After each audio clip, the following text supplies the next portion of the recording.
Pasadas unas a otras, pero algunos artículos sí son necesarios que ustedes pongan mucha atención. Si ustedes recurren a la ley, a su reglamento, el punto del registro, esta parte solamente es una línea, una o dos líneas como máximo. Dice, el empleador deberá contar con un registro de accidentes de trabajo, enfermedades ocupacionales, accidentes peligrosos y otros índices en el que deben constar las investigaciones y medidas correctivas. Eso nada más dice. Entonces, entre todo el articulado de esta ley y su reglamento, solamente hay dos líneas. Ahora le pregunto qué tan importancia a ustedes le podrían dar estas dos líneas. Dependerá de ustedes y de lo que aprendan hoy.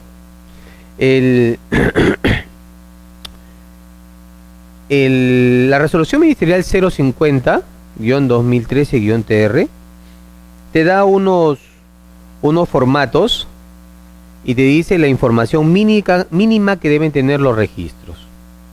Y te dice información mínima. ¿Ok? Dentro de ello vamos a encontrar el formato del registro de accidentes de trabajo. Todavía no le digo respecto a las enfermedades, pero me quedo primero con el de accidentes de trabajo. ¿Por qué es tan importante registrar un accidente de trabajo? ¿Por qué creen que es importante registrar un accidente de trabajo, señores?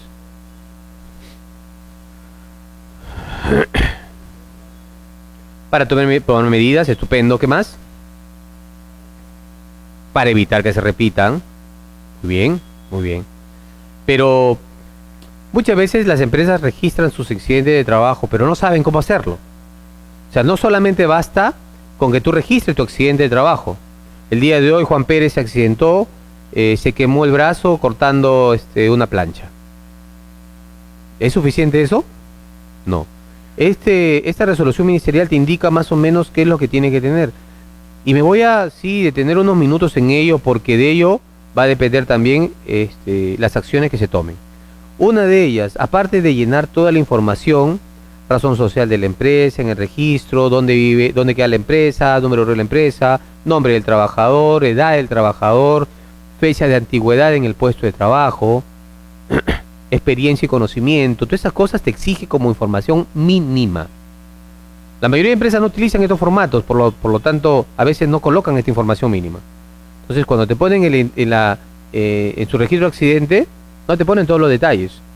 Y eso no te permite hacer una buena investigación de accidente de trabajo, porque la empresa tiene la obligación, aparte de tener el registro de accidente de trabajo, porque este es solamente un registro, hacer también la investigación del accidente de trabajo. Entonces dice, el empleador debe considerar dentro del cuadro, dentro del registro, el área, el puesto de trabajo, los antecedentes que ha tenido el trabajador, el empleo, el sexo, el turno, si fue turno día, fue turno tarde o fue turno noche, importantísimo, porque si un trabajador se accidentó en el turno noche, ¿no? Pero él siempre trabajaba en el turno tarde, podría ser un factor que condicionó su accidente de trabajo, porque no estaba acostumbrado, porque estaba cansado, ¿correcto? Es un factor importante. El tiempo de experiencia en el puesto de trabajo, ojo, que es otro punto distinto a la antigüedad en el puesto, ¿ah? A la antigüedad, perdón, en el empleador. Porque yo puedo tener trabajando para la empresa 20 años, pero en el puesto en el cual me accidenté, de repente tengo una semana. Entonces es un dato que tiene que estar en el registro. Dice otra, horas trabajadas en la jornada laboral antes del accidente de trabajo. Otro dato importante. ¿Alguien ya ha trabajado en el área, en algún área de seguridad, en alguna empresa? ¿Alguien ha tenido la oportunidad de trabajar ahí? ¿Alguien ha trabajado en temas relacionados a la seguridad? Señores, yo insisto que ustedes no han tomado buen desayuno. Pues nadie quiere hablar ahora, no sé. No sé si habrán sido así con las anteriores capacitaciones también, ¿no? A mí por lo general me gusta que la gente hable bastante, no me gusta hacer de un monólogo, me gustaría que ustedes hablen, participen, ¿no? Pero bueno, tendré que hacer la clase así. Pero bueno, aquellos que han trabajado, han tenido la oportunidad de trabajar en áreas de seguridad y salud en el trabajo, se van a dar cuenta que no llenan todos estos datos. Pero son datos importantes para hacer una buena investigación de accidente de trabajo. ¿Qué tan importante es este último punto que les dije? ¿Cuál fue el último punto?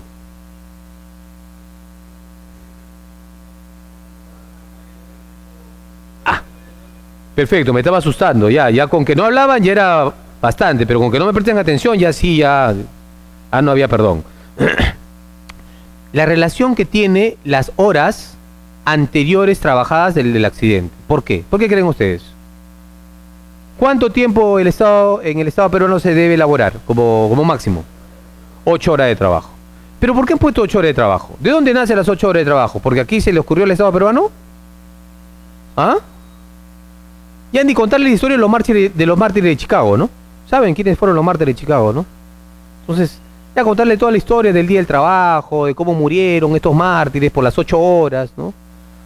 Además hay un estudio que ha determinado la cantidad de horas, cómo el cuerpo se va desgastando. Algunos países están comenzando a adoptar el trabajo de ¿cuántas horas? De 6 horas, 5 días a la semana, como 4 días a la semana. Qué chévere, ¿no? Te bajan. Pero eso también les va a permitir a algunas empresas. Miren, imagínense maximizando el trabajo, y aminorando la cantidad de tiempo en el trabajo, puedes ahorrarte en energía, básicamente en energía, en cosas, en desgaste de materiales, no, en diferentes cosas, así que es una buena medida, ¿no? Solamente que algunos trabajadores o algunos empleadores piensan que mientras dicen, no, el trabajador no es camiseta, ustedes no se identifican con la empresa, ¿no? Hoy tu contrato ya vence, ¿no? Pero yo veo que ustedes no se identifican con la empresa. Ustedes tienen que ser más identificados, ponerse la camiseta. ¿Y qué significa para ellos ponerse la camiseta? Para algunas empresas, no digo para todas, no, para algunas empresas. Tú trabajas tus 8 horas y te quedas 1 hora más. Ah, este muchacho se pone la camiseta, dice. Sí, ya tiene asegurado un mesecito más. Entonces, pero eso no es. Porque nosotros como trabajadores tenemos que maximizar nuestro tiempo de trabajo. Entonces, ¿qué pasa? Que muchas veces no sabemos nosotros maximizar, y eso forma parte también de una capacitación en el tema de seguridad y salud del trabajo sobre cómo tú maximizas tu tiempo de trabajo. Porque si te das cuenta, en el trabajo ya pierdes entre corte y corte 15 minutos viendo tu Face. En algunos lugares que puede hacerse eso, ojo, porque no en todos, pero de vez en cuando hasta te hiciste un montón de trabajo y te sientas un ratito a mirar tu Face, ¿no? Pasaron 5 a 10 minutos sin que el supervisor o el jefe te pueda ver. No me digan que no, porque sé que lo hacen. Ya no estoy con el Face, pero me entro en mi correo, pues, ¿no? En algunos lugares que no hayan puesto candados, ¿no? Pero siempre se dan su tiempito por ahí, así que... O de repente ya te paraste para ir a conversar con el amigo del costado, que no es malo, por cierto, ¿no? Pero siempre en tus breaks, en todo caso, ¿no? Pero tú tienes que saber y maximizar tu tiempo en el trabajo. Entonces, el trabajar más de 8 horas no implica que seas un mejor trabajador. Eso no es un buen indicador, ojo, ¿ah? Se dice, no, yo trabajo más de 8 o 12 horas, dice. Y de repente, si me lo dijeran a mí, yo dijera, ya, ¿no? Entonces, me quedo para mí mismo, nada más digo, o eres un mal trabajador, que no sabe maximizar tu tiempo, o efectivamente tienes un montón de carga, pero dudo mucho de eso, que no puedas maximizar tu tiempo, porque cuando tú trabajas más de tus horas, ¿a quién le robas tiempo? A ti mismo, a tus actividades personales, a tus tiempos de ocio, a tu tiempo que tú puedes dedicarle a tus hijos, a tu familia, a tu pareja, o hasta a ti mismo, a salir a pasear con tu perro, no sé, lo que tengas que hacer, a ir a estudiar algo, pero a ti mismo te estás robando y eso crea insatisfacción. Y la insatisfacción al último genera ¿qué cosa? Estrés. ¿Y a quién le vas a echar culpa de tu insatisfacción? Al empleador. Y cuando vayas a hacer el trabajo lo vas a mantener el empleador con cara de cólera y no te vas a concentrar y te vas a accidentar. O sea, ninguna cosa está desasociada, todo está asociado. ¿Ok? Entonces, sigo con este tema del registro del accidente de trabajo. Entonces tenemos que tener en cuenta las cantidades de horas que trabajó antes del accidente. En el mismo cuadro, yo tengo que tener un apartado donde voy a llenar la entrevista que yo hago al accidentado. Claro está, siempre y cuando no haya sucedido la muerte, ¿no? Yo tengo la obligación de consignar la entrevista del accidentado, que me indique cómo ha sido. También tengo que considerar la entrevista que voy a hacer a quién. A los testigos, si lo hubieran. Pero en la mayoría de accidentes de trabajo simplemente están así, un cuadro tal, así bien sencillo, y ponen consecuencia del accidente. ¿Qué cosa era? Exceso de confianza. Pero ahí no dicen, no, que hubo una mala supervisión, no, que no existía procedimiento, que no se vio la competencia. No dice nada. Y datos importantes. Acuérdense que estas son requisitos, ¿qué cosa? Mínimos. Mínimos. O sea, tú puedes poner más, pero son mínimos. ¿Qué más te dice? Después de ese acápite, que dice la declaración del afectado sobre el accidente de trabajo, declaración de los testigos, procedimientos, tienes que ahí también poner si existen procedimientos, si existen planos, registros, entre otros, que ayuden a la investigación del accidente. Después, en otro punto, que es el punto 33, dice, cada empresa o entidad pública o privada puede adoptar el modelo de determinación de causas. La norma ya te ha hablado, te indica que uno tiene que hacer la determinación de las causas del accidente de trabajo. Y dice que tienes que básicamente, la norma lo que hace es recomendarte que tengas que utilizar el método de investigación de Frambier, de causalidad. Básicamente, la norma no te dice, utiliza la de Frambier, pero básicamente te está diciendo, porque te dice de la causalidad, tienes que identificar las causas inmediatas, las causas básicas. ¿Ok? ¿Sí han escuchado, no? ¿Se han llevado el curso sobre eso? Por si acaso, todavía. ¿Ya? No tienes que identificar las causas básicas, las causas inmediatas, y dentro de las causas básicas están los factores de trabajo, los factores personales, los actos inseguros, las condiciones inseguras dentro de las causas inmediatas. ¿Correcto? ¿Sí? Más o menos eso es. Pero todo eso tú tienes que identificarlo en este cuadro. ¿Me entienden? Y después de que has llenado eso, yo voy a tener que describir las medidas correctivas. Pero después de hacer mi análisis, porque yo voy a hacer mi análisis y comienzo a hacer en factores de trabajo. A ver, en factores de trabajo analizo. ¿El trabajador fue capacitado? En factores de trabajo, sí, el trabajador fue capacitado. Al trabajador se le dio la información adecuada. Al trabajador se lo evaluaba constantemente, ¿no? El trabajador tenía las competencias, ¿no? Ese es en factores de trabajo. En factores personales. En factores personales están sus limitantes del trabajador, ¿no? De repente el trabajador tenía tal condición de trabajo, usaba lentes, había trabajado mayor cantidad de horas, condiciones personales de trabajo. Son las cosas propias del trabajador. Las otras son las condiciones de trabajo. Igual tengo que encontrar, fue un acto hay actos subestándares o condiciones de trabajo también inseguras. ¿Ok? En actos subestándar tenía yo que identificar si era un acto subestándar. Y un acto subestándar es aquel que no cumple el estándar, obviamente, ¿no? Y tengo que identificar si el trabajador no cumple el estándar. En condiciones de trabajo tendría que ver si había una supervisión, si había señalización, si había las condiciones adecuadas. Entonces, en función a ello, yo voy a determinar, ¿no? En mis medidas preventivas o correctivas, ¿no? No se contaba con una supervisión inmediata, es un punto por lo que sucedió el accidente. No se contaba con procedimientos establecidos, otro punto. No se tenía detallado las funciones específicas del trabajador, otro punto.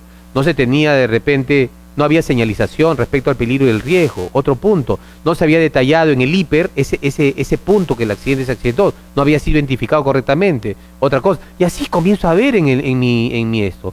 Pero eso yo no lo voy a poder sacar si antes no hice todos los pasos que le estoy mencionando.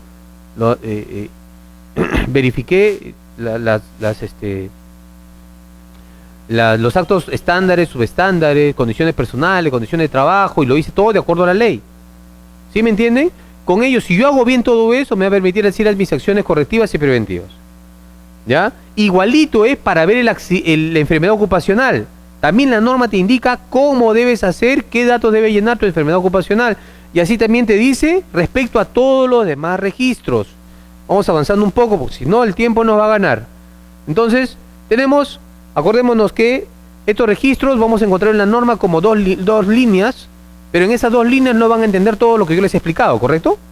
¿Sí?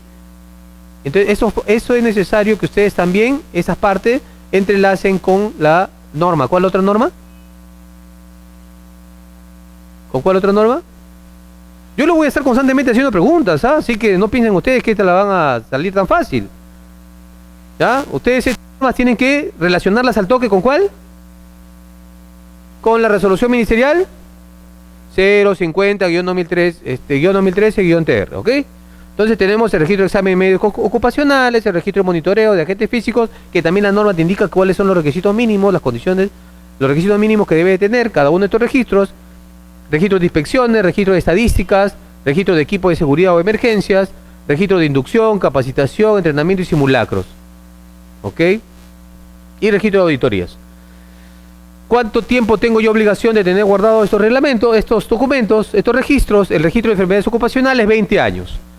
¿Por qué 20 años? Porque hay muchas enfermedades ocupacionales que no se materializan, hay muchos riesgos y peligros que después de mucho tiempo recién se van a materializar como una enfermedad ocupacional. Como algún cáncer, ¿no? El registro de accidente de trabajo, incidente peligroso, 10 años, y otro registro, 5 años. Pero también el empleador tiene que tener a disposición los accidentes de trabajo registrados de los últimos 12 meses. La norma dice que estos registros pueden ser llevados en formato físico como en formatos, ¿qué cosa? Digitales. Pero siempre es necesario tener el físico, ¿no? Puedes tener tu backup con toda la información en digital, pero tenerlo en formato físico, ¿ya? Esta es una de las modificaciones que le mencionaba hace un momento sobre la ley 3222, que modificaba la 29783 respecto a los registros, que te indica que los registros tanto para las micro y pequeñas empresas van a ser registros simplificados, y que los registros relativos a las enfermedades ocupacionales deben conservarse por un periodo de 20 años. Estos son algunos registros en los cuales te establece la obligatoriedad para la micro y pequeña empresa. Vemos que la micro y pequeña empresa tiene la obligación de tener 3 registros, que es el registro de accidentes de trabajo, enfermedades ocupacionales y accidentes peligrosos, el registro de exámenes médicos ocupacionales y el registro de inspecciones internas de seguridad y salud en el trabajo. Ahora, si bien es cierto, la norma establece algunos registros que deben tener las pequeñas empresas, yo para poder obtener estos registros, igual me es obligatorio revisar toda la norma. O sea, está bien, yo como por la ley me indica que tengo que tener determinados registros, pero eso no implica de que yo el resto no lo deba de cumplir, porque quiera o no lo voy a tener que cumplir. Acordémonos que todas las normas están interrelacionadas, ¿ok? Todo está interrelacionado, y el hecho de que yo no me obligue a tener un registro de monitoreos no implica que yo no haga monitoreos. ¿Sí me entienden, no? O sea, yo, empleador, tengo la obligación de realizar monitoreos, ¿ok? Pero de repente no tenga obligación de tener el registro, pero tengo obligación de registrar el monitoreo. ¿Sí me entienden, no? Entonces, el que no te... acuérdense que son los registros obligatorios con que debo de contar.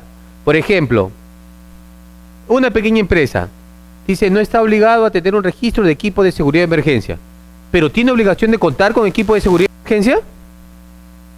Sí, tiene obligación de contar con un registro de seguridad y emergencia. Perdón, tiene la obligación de contar con dispositivos de seguridad y emergencia. ¿Entienden? Entonces, otro punto más. Dice, registro de inducción, de capacitación, entrenamiento. ¿Tiene obligación? Tiene que hacerlo. O sea, son cosas que no necesariamente tienen un registro, pero sí tiene la obligación no tiene obligación de tener registro, pero tiene obligación de registrar, de contar con ello, ¿ok? ¿Quedó claro, no? Los exámenes médicos ocupacionales también. Practicar exámenes médicos ocupacionales. Antes, la norma establecía que los exámenes médicos ocupacionales se tienen que realizar todos los años, ¿no?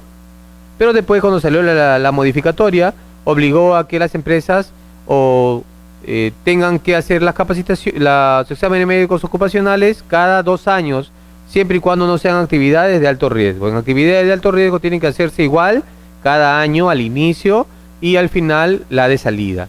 En cambio, en las actividades que no son de alto riesgo, yo puedo hacerlo cada 2 años y el examen de salida lo voy a hacer siempre y cuando el trabajador me lo solicite. Pero si yo desconozco de la ley, yo trabajador desconozco la ley, ya me estoy retirando y no conozco la ley, ¿qué le voy a pedir a mi empleador si me estoy saliendo disgustado con él porque no me paga mi liquidación de acuerdo a ley? Entonces, no hay que perder de vista eso, ¿no? Que el examen médico ocupacional es completo en las actividades de alto riesgo, entrada y salida, en las que no son de alto riesgo, cada 2 años, y la de salida está cuando está solicitada por el trabajador. ¿Ok? Esto es más o menos lo que le he estado diciendo, practicar los exámenes médicos, ¿no?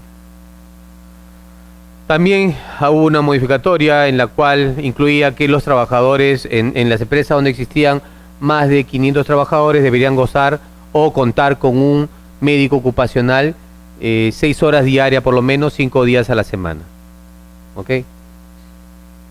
Con 500 o 500 o menos trabajadores también debe contar con un médico ocupacional, pero ya no se exige la cantidad de horas, pero sí se verificará que cuenten con un plan anual de salud ocupacional, programa de vigilancia de la salud de los trabajadores. ¿Qué es un programa de vigilancia ocupacional? Yo les hice un examen en médicos ocupacionales a todos mis trabajadores, ¿ok?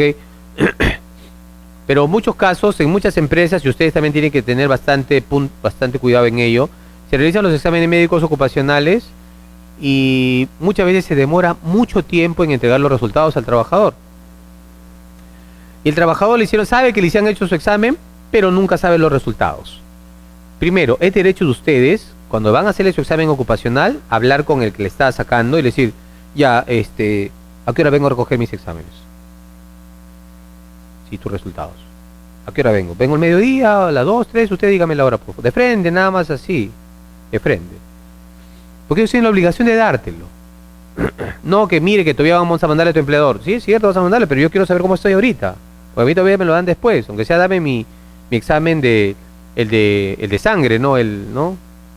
Te hacen el perfil lípido completo, en algunos casos te hacen, no sé. También el de sangre, quiero saber cómo estoy en mis triglicéridos, mi colesterol, ¿no? Mi glucosa, mínimo. Y ahí después me hace el resto, pero dámelo, yo quiero saber cómo estoy, para ver mis indicadores.